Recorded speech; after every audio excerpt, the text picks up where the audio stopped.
Hello and welcome to a live fireside chat with Matt and Jeff.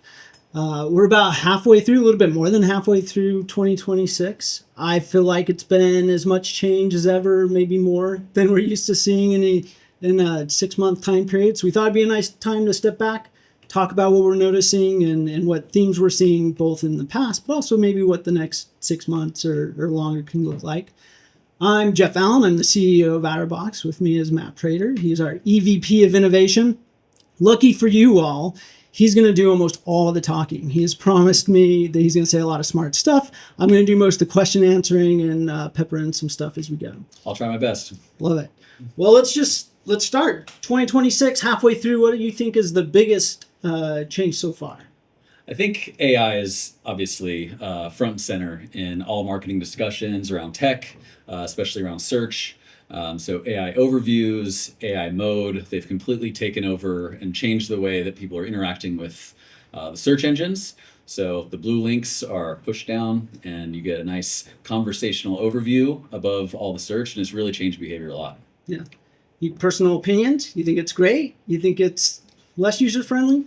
Yeah, it's definitely more conversational. So instead of, searching for a keyword or two, you might put in a whole sentence and you might have a conversation with it afterwards. A lot of that is driven by what Google deems as relevant. That's kind of how the keyword and page rank system used to work, but now it's a whole lot more contextual, a whole lot more semantic driven. And yeah, I think, sometimes I'll see answers in the overviews that don't quite line up with what I was expecting. So it prompts me to dig in a little deeper. I think the jury's still out on what people think of it overall, but it's definitely a big change. So for like the last 20 years, people have been talking about SEO's dying, search is dying. This next update is the one to kill it all. What's your opinion? Is search finally dying? I don't think it's dying. It's certainly changed, and it's not as delineated anymore between organic search and paid search. It's way more blended. You see ads showing up within the AI overviews in an AI mode, and it's become a whole lot more of a holistic kind of interaction with a search engine. And Google just is at AI or I/O this year. They cited that they have, I think, 1 billion monthly users in AI mode and more than double that in AI overviews. So there's a lot more usage of AI and Gemini within search, and I don't think it's going away. Yeah. Same. Yeah. Admittedly, I'm a person who uses Claude, as you know, and I have very different things I'm doing when I'm going to a Google search bar and when I'm going to the Claude chat window, for example. So it does seem to be kind of increasing. And Google's earnings reports show that, right? It was like search revenue up 17%. Now some of that's, the paid ads and the cost going up as people are kind of rushing to put more money into that to maybe offset organic losses or whatever that looks like. But also there was just good query growth. I don't remember what it was, but I think it was pretty close to 10%. Yeah. Yeah, and the earnings numbers just came out. I mean, the revenue's up, so it's definitely not dying. They're putting a big bet in their AI models and Gemini specifically. I think for the first time in their history, they have a negative cash flow because of the investment that they've invested into their AI modeling and the experience. So it'll be interesting to see what continues to happen. Some big, bold bets happening. Oh, yeah. We'll all learn soon how good they were. Well, you mentioned, we talked about ChatGPT, Claude, Perplexity, Gemini. Is one of those or all of those going to eat into Google's market share? I think they definitely are the biggest threat they've faced in 20 years. I think they still hold something like a 90% impression share or market share of search, but search behavior is more differentiated between surfaces now. So people outside of LLMs are using things like TikTok or Instagram, especially younger audiences are using non-search engines to find things. And like you were saying, you'll go to Claude for, a quicker answer on something. Gen Z is going to TikTok to see, where latest trends are going, and they don't really care about the text-based results as much as they do about video. So it's definitely chipping away at market share, but I don't think 90% is still pretty good. Yeah. Yeah, I agree. I saw a stat. I wish I could remember so I could quote the source, but it was something like about 30% of people were using some ChatGPT or Claude. But if you look at it by demographics, it was like 70% of Gen Z are using it. And so I think that's also part of what's happening is, new technology tends to shift a bit more towards younger users. Yeah, definitely, and they're more used to it. It's where they go first. They always have their phones with them, and it's probably mostly mobile. If we look at device It's fair. category, I know people that don't even own computers. They just do everything on, maybe an iPad, but yeah, mostly via mobile. Yeah. Well, we've talked a bit about AI mode. For anyone here who's not aware of it, tell me a little bit about what it is, what that experience is. Yeah, so AI mode shows up above where you would normally see search results, and it's a synthesis of the results page, but in a conversational form. So Google will look for authority citations throughout Reddit or different publications and try to distill that into a question answer format. So when you type in a question in Google, instead of sifting through all the different results, you'll see an actual answer that's driven by third-party citations that you would see maybe within Reddit or on MSN or wherever you get your news. And there is some skepticism that, say, someone pulled something or Google pulled something from Twitter or Reddit. That's not necessarily credible. Sure. It could be, but that's in question. So I think they're really trying to do a good job of getting multiple citations to really surface an answer they feel confident in being correct. But I have definitely seen some things influence it to where you got to double check. Yeah. And I think Claude and everything will say like AI can make mistakes. Gemini is no different. So a lot of people are only reading like the first two lines and then going with that answer, which I wouldn't recommend. Yeah, it's interesting the way you talk about it. There's actually two challenges with just reading the answer and agreeing with it. One is, like you mentioned, is it pulling from a credible source, which they can do a lot algorithmically and AI Sure. to make that make sense. And the other side is just flat out hallucinations. My experience is those have really quieted down. I remember when AI overviews and AI mode first came out, it was easy to type something in and get a very weird answer back. Yeah. I was curious, do you feel like it's gone better for you? I think so too. And it's probably the model sophistication and more attention on the hallucinations and bad press around giving bad answers. There's some examples when it first came out about like getting math problems wrong. And that's kind of the last thing you would expect a computer to mess up. But because the way language models work, it's not necessarily like a computer doing math. It's taking examples and probabilities of what words are likely to come next. So yeah, I think the hallucinations have gotten better, but there are still some quirks. And a lot of times, what we'll encourage our teammates within the agency to do and our clients is not just take the first answer as the correct thing. You got to challenge it a little bit and try and dive in a little bit deeper and ask it to explain itself or cite their sources, and that's how you can feel a little bit better about the result that you're getting. Yeah, no, it makes sense.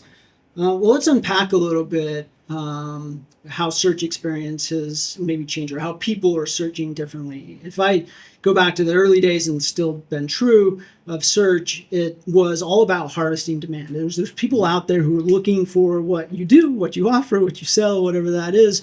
And it was pretty simple to see that if I put my ad in front of them or I get my website in front of them, that's going to drive traffic for me. So that search behavior of I'm going here and I'm searching for something specific that I want to buy or purchase. Do you feel like that's changed? Has actual search behavior changed? Yeah, I think especially when it comes to like local services or non e-commerce. Like if you're searching for Nike shoes, it's probably not going to give you an AI overview of what a Nike shoe is. You're probably going to see some ads for shoes. But if you're saying what's the best Mexican restaurant near me, it might try and distill that into a list of something from eater.com or a different blog that might have surfaced a review on a third-party site. So yeah, I think it's industry specific on what types of results are showing up, but it is more conversational and less of a direct keyword result type experience. Yeah, makes sense. So You know what I was reading earlier, and one thing said now 1 in 6 Google searches is non-text. So it is either an image search or Yeah. a voice search, which I feel like the year of voice, like it's been trying for a long time. like the year Maybe of it's mobile, yeah. maybe it's getting a little bit closer. But I thought that was an interesting behavior change. I wouldn't be surprised if you looked at demographics if Yeah. that also would skewed, younger generations maybe doing more of the image or speech. Yeah, it's funny you mentioned the voice. Like with Gen Z friends that I have, they'll send voice memos all the time, which I don't think I've ever done one. And I'll get voice memos from my friends who are in their 20s, and then I have to listen to it. It's an awkward experience for me, but a lot of people really like to not have to type on their phone or to just engage with an AI in a way that's, like I keep saying, is conversational. Image search is something that I use quite a bit, and it's very powerful because you can search for, maybe I want to know what kind of tree that is, or where I can get a product It's like a magnolia, this. by the way. Yeah, so that I think is really unique in Google specifically, because they can match it up against all of Google Images, and then even serve different product recommendations based on what you've fed it. So yeah, I thought that was a pretty interesting stat too. Yeah, the other day for the first time, I used the thing where you trace an outline of an image and it will search the more specific thing for a piece of clothing I saw I liked. I was like, circled the jacket. Yeah. It was way too expensive, Yeah. so I did not buy it. Well, one of the implications of AI mode and even AI overviews is zero-click searches. So Yeah. let's spend a minute talking about one of our favorite subjects. First, start with explain what zero-click searches are. Right. So it's without, so you search in Google, you get the AI overview. You're not actually clicking a link to a website though. So that is a huge shift. And maybe search isn't dead, but clicks to the website have fallen off something like 70%, where they were even, a few years ago. So I think in 2026, I saw a stat that about 70% are not generating clicks. Whereas, a couple of years ago in 2024, it was like 40%. 6 years ago, it was whatever. Significant, yeah. So CTRs are way down, Yeah. and it's a real big problem for different publications. So think news sites that have ads on their website, or any type of publisher that has a revenue model where it depends on people coming to the site. That's a big problem where their main source of traffic used to be Google search, organic or paid, has fallen off a cliff. So that's a big shift for a lot of the publishers, and they're getting kind of grumpy about it, as we were talking about earlier. I understand. But for maybe a small business owner who doesn't have a website that's driving ad revenue, having their name show up in Google search might be just as good. So, if they show up in an AI overview and then more relevant or more qualified traffic ends up on the site and they convert twice as much, maybe they will accept 50% less traffic. Yeah. I mean, we've certainly seen for ourselves and then for our clients as well, conversion rates seem to be much higher than they used to be. The quality and even the quality of leads or conversions that come through are actually stronger as well. Right. So there does seem to be some thing here happening where people are doing a little more research, getting more familiar before they hit that click versus, maybe getting some irrelevant traffic that we might have used to got. Yeah, I mean, Google's whole model is based on paying per click. So if there's no click, they're kind of eating their own, or cannibalizing their own product. Yeah. But if people are staying on Google longer and interacting with their services more, they're making a big bet, certainly. And if total searches goes up over time, so that's one of the things that's happening a lot. There's a lot of multiple searches. So one person looked for one thing, and if you used to have to search for something twice, that was because the results were bad. Now it's because maybe you got that one nugget and it led you to another thought process or another conversation. So all that makes sense. So, we've talked a little bit about SEO and paid separately, but let's talk about, is the organic and paid is one system. You were talking about that earlier. What does that mean? Yeah, it's way less separation of church and state. Working in agency life, we work with Google ad reps all the time, and sometimes we'd ask them about organic, strategies, and they're like, we don't even, that's not something we touch. Now they are actually talking about, AI overviews and organic search and it being one system. That even extends to things like their other surfaces in YouTube or within any of their other places you would engage with a Google product. So you're logged into Google. You have a tailored experience based on what you do online and what you've searched for before. So, ads can come up in more ways and be surfaced to you based on maybe what you've done organically and how you've engaged with the AI overviews. So I think marketers are finding it blending together a whole lot more, and there's good and bad from that. It's definitely changed the strategy on how you're structuring the search account, for example, or what you might prioritize as far as organic keywords. Yep, makes sense. Well, one of the opportunities, let's say, from the increase in tools that we can use to search or engage with AI is a new need to focus not just on ranking or traffic, but visibility. Right. And how do I know if I'm showing up when someone asks what's Yeah. the best restaurant, Mexican restaurant in Houston or whatever? So how do you track? How do you do prompt tracking for LLMs? Yeah, there's a whole suite of tools. So third-party tools, of course. There's not a search console that's the same that you have in organic search.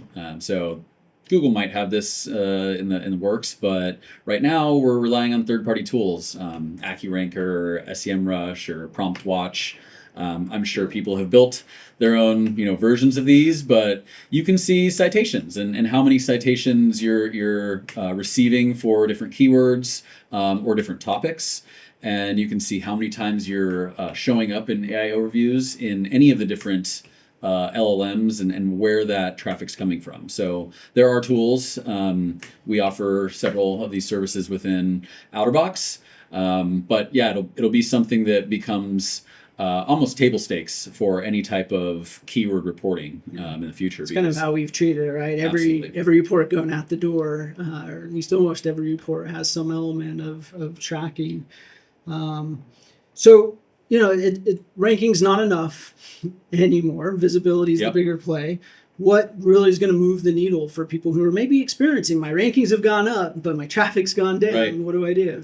Yeah, it's not adding a bunch more blog posts anymore. Like, your website is structured in a way where, the schema can define who, what, when, where, and what you're trustworthy and authoritative in. But what really matters for the LLM visibility are third-party authority and citations across multiple review sites or publications or Reddit. For better or worse. Yeah, exactly. And you'll see brands that are, engaging in Reddit and have actual brand profiles where they'll go and respond in Reddit and actually have conversations with people. And it's the thing I like about Reddit is that it's long form. You can nerd out as much as you want on Reddit, but that is making its way back into search results as citations. And I think the more of those that you can accumulate, the more authoritative you'll be and more trustworthy you'll be for the SERPs. Yeah, and I mean, it started by saying how fast things are changing. Even that, like Reddit for a moment there, I forget the numbers, but it was like had a 70% correlation with whether or not you were recommended. Now that's dropped significantly as people could figure out maybe we game that system. Yeah. And so I think there's just this overarching premise. When I walk away, like we get a lot of questions about SEO versus GEO or LM optimization, whatever you're calling it. And a lot of what we come back to is it's all good marketing. Yeah. It's being honest. It kind of goes back to eat. Yeah. And if you follow those guidelines, it sets you off on a good course. Yeah, the foundations haven't changed. It's demonstrating that you have expertise in a certain industry or service, or that you offer XYZ product. And the more places that you can have those citations, the better it is. And that's how PageRank worked anyway. Instead of it being necessarily links now, maybe it's mentions or HTML nicely structured so that the engines can read it. Yeah, fair enough. Yeah. Well, you mentioned, I think it was the Google I/O event you went to earlier this year. I know you've been to a few events. Yeah. I'm sure you probably sat through 30 talks and a couple product demos and all that. What's the theme you find yourself going back to, the theme or the message that you find yourself repeating? Yeah, I think it really is the foundations. The fundamentals haven't changed. And really, I think the main thing that is a little different is structuring your schema on your website or just the web map in a way that the LLMs can read it in an easy way.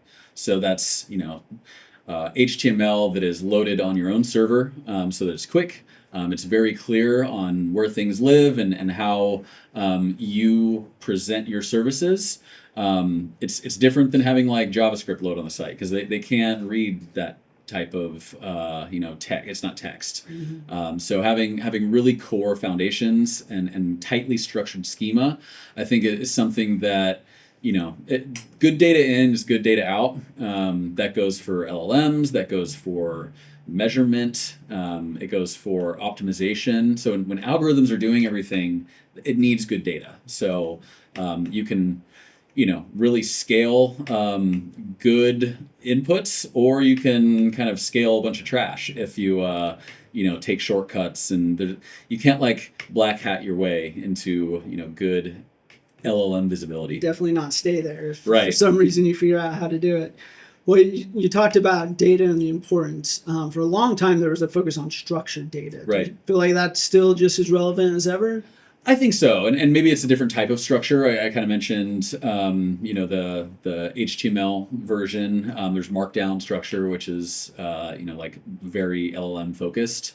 But HTML is essentially Markdown language, and having very clean, visible signals for these kind of engines to go crawl is the best way to kind of set yourself up to appear in across the web. Yeah, makes sense. Okay, so we've spent a fair amount of time talking industry-wide, what we're seeing, what's happening. Let's get a little more specific. What are you seeing with actual clients you're working with? Yeah, I mean, a lot of them are trying to figure out where to invest, how to approach LLMs, and I keep going back to the fundamentals. So we're advising our clients. Yeah, it's not necessarily, building out your blog in a big way. It's taking what we know are good marketing techniques and applying those to the principles that we've just talked about. And we're seeing, I think in some ways, small businesses are able to level the playing field against really big companies. And that's what I really liked about Google Ads is that, via quality score, Walmart or some huge company can't just outbid Joe the plumber. And it goes the same for organic optimization and LLM optimization. If you have good citations across the web and across multiple different third parties, that's what wins. And some industries, publishers, for example, are getting hit a lot harder, but home services might be having kind of a different advantage, which we have many clients in that world. And I think a lot of really niche type industries can really shine here too. That's interesting. So, some winners and some losers.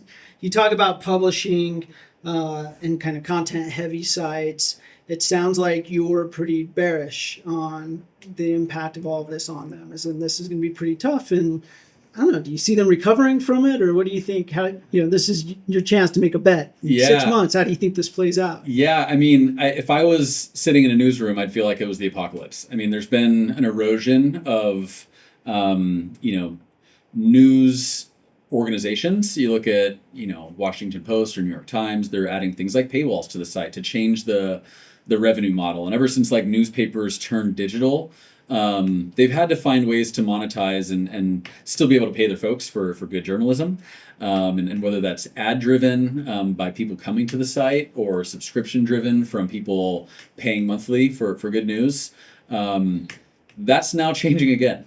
So it's going to be a tough time for those guys. And we had a conversation earlier where they're kind of threatening to like blacklist some of these different LLMs. Lots of robots. Exactly, which I mean, fascinating. It's kind of a leverage play. Like, how are they going to get people to the site if they're blacklisting Google or So I think there will be some type of negotiation there, and that's what they're banking on. I don't think any of these huge corporations are just going to fall off the face of the earth, but it's definitely changing the model again. And I think that it's worth, especially publishers, it's worth having varied points of view and good journalism across the board. I think it's better for society in general. So the consolidation of those, I don't think is a great thing, and I hope that there's a way for some negotiation to happen where they don't have to just cut everyone off. Let's hope so. I agree with all that. Yeah. Is there any silver lining to this? Like any data you're seeing with the clients specifically? Yeah, I think, a lot of the work that we would do in search is busy work, So folks that focus on, marketing for small businesses don't have to spend so much time organizing an ad account for 20 million different combinations of where's my local plumber. They can focus on providing a better service and showing, how they differentiate against, their competition or why they're more relevant in some ways. So I think for, people looking for services, they can maybe find something more relevant in a quicker way. For businesses, they're able to show up and demonstrate their value in a more one-to-one type experience.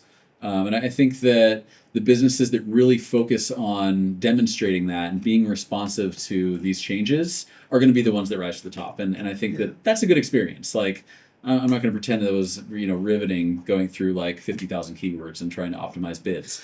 So if algorithms can take care of the math and I can just focus on providing a better message, then I think that's probably valuable. Yeah. I was just reminded that like 20 years ago when I learned about pivot tables, they were just like a revelation. And I was like, this is amazing. And now I don't do them because I just throw data, often unstructured, into a tool. Yeah. And it gives me something way better, way more useful. Yeah. And, faster than I could do it on my own. So that makes sense. And as we talked about earlier, I do think there's a big benefit that the traffic tends to be more qualified as it's hitting websites, which means, most of our clients are seeing sales go up still. Right. Even though you have the issue of zero-click searches and all that. So yeah. It does seem to play out. Yeah, definitely. If a client came to you tomorrow and said, I've got 6 months and I have this one singular goal, whatever it is, it's drive leads of a specific product or whatever, what do you tell them? Yeah, I mean, I'm going to sound like a broken record, but really it's doubling down on the earned authority and not really trying to maximize, click volume anymore. It's qualified clicks. And what can I do to qualify traffic? It's provide better signals. It's provide more information about my services and the who, what, when, and what I have to offer in a way that is very easy for a prospective customer to be like, oh, this is it. Now I'll go to the website. And they're going to be way more qualified. You're going to get phone calls that are more relevant. I remember, when we're driving a ton of leads, a lot of times sales teams are like, yeah, these leads they're trash. Like we got a ton of calls, but they're all garbage. So now my whole call center is just bogged down with spam. Maybe they don't have to have as big a call center, but if they're way more relevant inquiries, then that's going to be a better experience for the business. Yeah. Well, if you had to make one bet, this would be our last question for me, and then we'll turn to some audience questions. Yeah. So if you had to make one bet and said 6 months from now, X is going to happen, what's that bet? Well, I don't think AI is going away. So I think that that's a safe bet. The number is going to keep ticking up in the usage of AI. And people who fight it are just not doing themselves any service. And, it's the companies, the individuals who just adapt and lean in are going to be the ones who end up on top. And I think that's my safe bet. Yeah, it's a safe bet. I think my bet would be similarly a safe bet in that a lot of marketers who have been very focused on harvesting demand, maybe they could just live in search and maybe even just SEO was enough to fulfill whatever their business ambitions are going to have to operate a little bit more like full funnel marketers. And I'm not saying they got to go, run television commercials or whatever, but there's probably got to be a bit of brand exposure out there. There's this big term, brand performance, that's becoming popular. I don't like the term. I don't like to say it, but actually it makes a lot of sense. It's a combination of, yes, your brand matters. You got to get cited. You got to have people know who you are and that you exist in the first place. But ultimately with the ambition or the goal to drive sales at the end of the day. It's the same, dichotomy between paid and organic, between brand and performance. It's like, which one do I shift budget. No, it's the same. It's all marketing. Yes, you have to have brand. Yes, you have to have performance marketing to drive economically feasible leads, and blending those together was bound to happen. So I think it's here. We set it on the tape, so we can check in 6 months and see how we did. Well, I know we got a handful of questions. Why don't we do this? I'll read them aloud. Great. And then you'll answer them. All right, speed round. That works perfectly for me. All right, first one. Will email marketing become obsolete as Gmail and others continue to refine their AI filters in their platforms? No, I don't think email marketing is obsolete. It is. The last time I've opened a promotional email is a long, long time ago. So, I think emails that are written by AI and not tailored and just sent in mass, that might be obsolete. So it might force marketers to be a little bit more hands-on, to send emails that are actually valuable. The ones that I subscribe to, I do actually read still. So I think that, you can't game the system anymore. It wasn't really a gameable thing anyway. Like, you get a ton of spam in your inbox always. But it does force better content and less like cheating and cutting corners. Yeah, I think that's it. And I think that's the same for general content, right? If you, like, AI is a great useful tool. We use it all the time. If you overuse it and you use it just to pump out content or pump out emails that are very clearly AI, that's one, people are going to see it and not buy from you, and two, you'll start getting filtered out. And, well, the more you use AI, the more you see the patterns. You see it's not just X, it's Y. You see the same type of constructions between what's made by AI and what's made by humans. And I think that that human touch is going to be more and more important. I also feel bad because there's certain people who always kind of talked in those ways. Yes. They're the just M-dash? still M-dash users. I love an M-dash. I love an M-dash. Not no, anymore. I can't use it. Okay, so next question. So email's not dead. Good news. Hypothetically, if a company or institution starting from scratch, they have no infrastructure on their website or any digital channels active, what are the early steps that can be taken to optimize their digital presence? Yeah, I think starting small and starting with, exactly defining, who you are, what you offer, and making sure that your website is set up in a way that LLMs and search engines can read that very cleanly. And, you don't have to start with the biggest ad account in the book. Just start small and build from there. And I think that, like I was saying earlier, you can still compete against really big competitors just by being nimble and hitting the fundamentals. So I think that's what I'd recommend is the core blocking and tackling, the ABCs, like however you want to say it. Don't try and go too big right away. Yeah, makes sense. Okay, so next question. Any feedback on how to best optimize Reddit? This is an important question because, as we just talked about, it can drive a lot of our LLM traffic and visibility. Yeah, I think authenticity is really, really important on Reddit. Like, I think of the Steve Buscemi meme with the skate, like, hey, fellow kids, like with the skateboard, like, people on Reddit can tell if you're a brand and you're just trying to be a cool kid online. Like, it just reads as so inauthentic and corny. So I've engaged with different brands or even celebrities that go on Reddit. Like, AMAs can completely go haywire if they seem too PR trained. So I think really just being authentic. Same recommendation I had for the website, like authenticity and really truly engaging in a way that you're just trying to add value and provide information about what your credible resource or service for is so important. It sounds like transparency and relevance. Yes. And usefulness. Especially on Reddit, it doesn't go away. Like, it's there forever, and you can't get rid of the comments. Don't be corny and just be as transparent and authentic as you can. Got it. Okay. How can you better monitor and direct what's being said about you on Reddit? That's a good question. I don't have a great answer.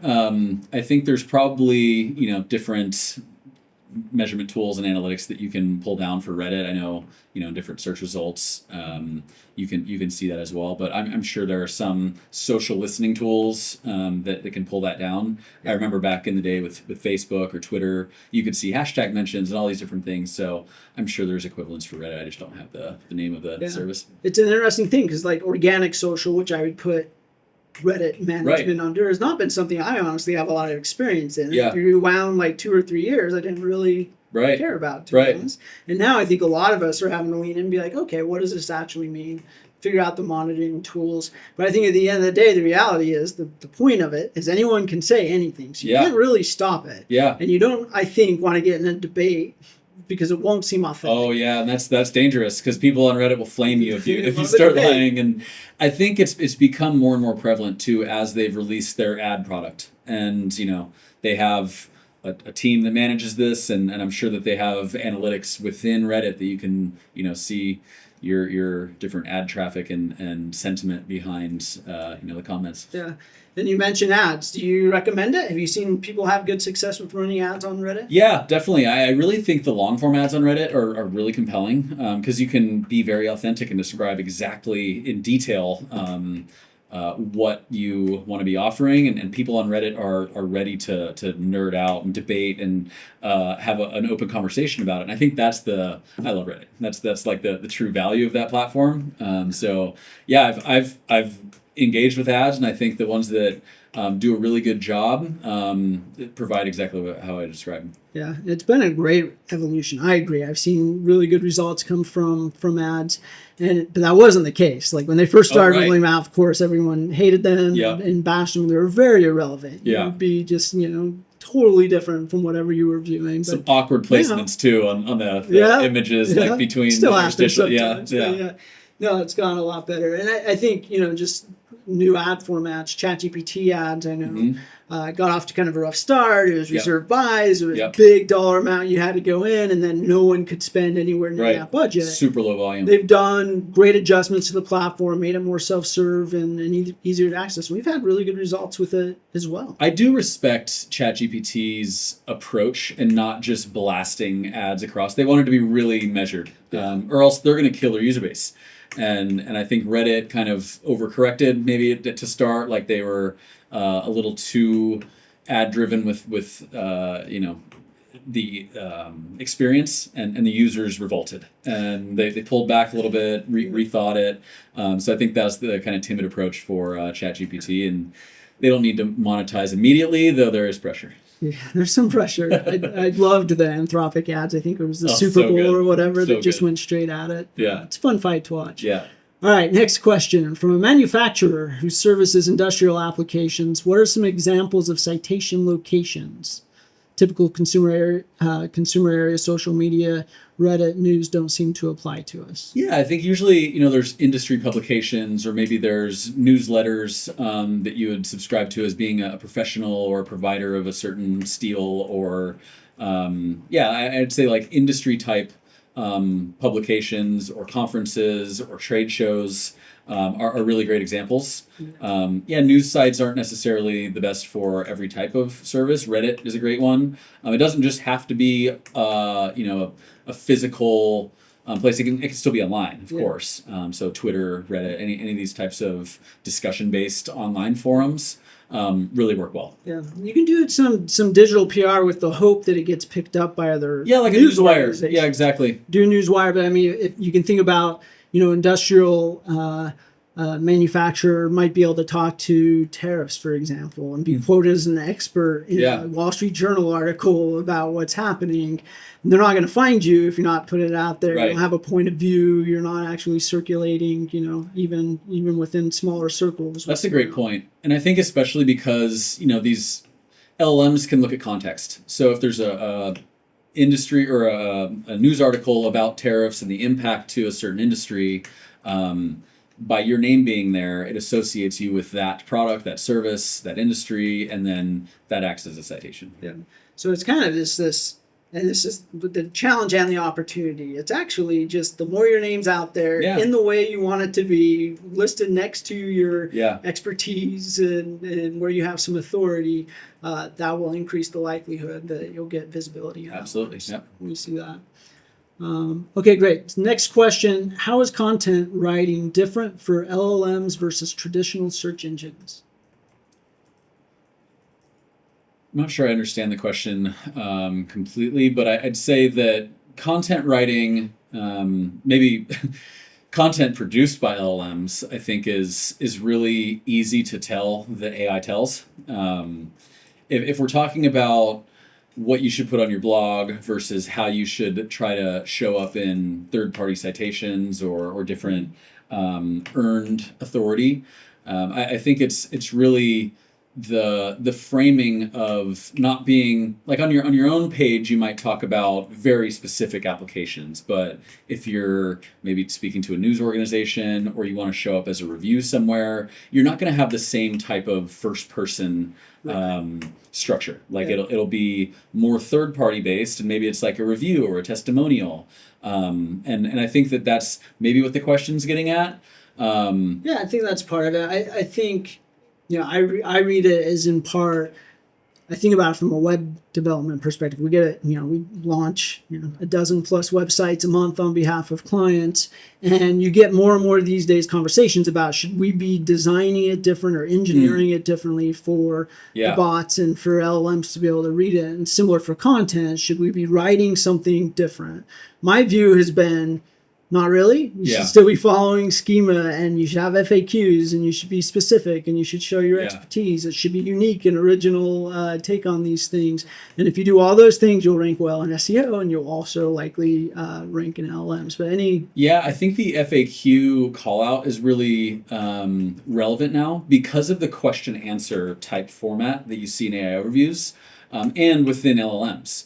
Having an FAQ that hits maybe your top questions you want to show up for with a very discrete answer is a way for that answer to show up in the overview. So if there's a question written verbatim on your website that someone's asking into an LLM, having that answer front and center is a pretty good way to show up. Yeah. Okay. Well done answering, 27 questions. I don't know how many it was. It was a lot. Appreciate the time. It actually brings us right to time, which luckily that was our last question. So I love it when things work out. Sarah will be following up with all attendees. Sarah is our director of marketing with a copy of this recording. And any additional questions can be sent after she sends that. So let us know. Appreciate everyone joining. Hope you have a great rest of your days.